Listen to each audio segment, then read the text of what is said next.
মদিনার বাজার দিয়ে নবীজি যাচ্ছেন, নবীজির একটা ওট পছন্দ হয়েছে। তো নবী ওটের মালিকের কাছে গিয়ে জিজ্ঞেস করলেন, ভাইয়া এই ওটটার দাম কত? ওই দামাদামি হলো, নবী সে দামে কিনতে রাজি হলেন, কিন্তু নবীর কাছে তখন অর্থ ছিল না। তখন নবীজি ওনাকে বললেন, আপনি আমাকে ওটটা দেন, আমি এখন গিয়ে আপনার সেই প্রাপ্যটা পাঠিয়ে দিচ্ছি। ওটের মালিক ওনাকে ওটটা দিয়ে দিলেন। আশেপাশে যারা ওটের মালিক ছিল সবাই জিজ্ঞেস করতেছে, এই পাগলা, তুমি কি যাকে ওট দিয়েছো তাকে চিনো? বলে যে না। নাম জানো? বলে যে না। পরিচয় জানো? বলে যে না। ঠিকানা জানো?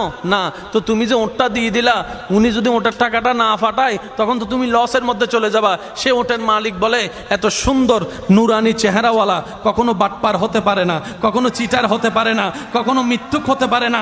ওনার চেহারা দেখেই তো আমি ওট বিক্রি করার আগে মনটাই বিক্রি করে দিয়েছি, মনটাই বিক্রি করে দিয়েছি, মনটাই বিক্রি করে দিয়েছি। তোমরা যাই বলো, আমার মন বলে উনি আসবেই আসবে, টাকাটা পাঠাবেই পাঠাবে।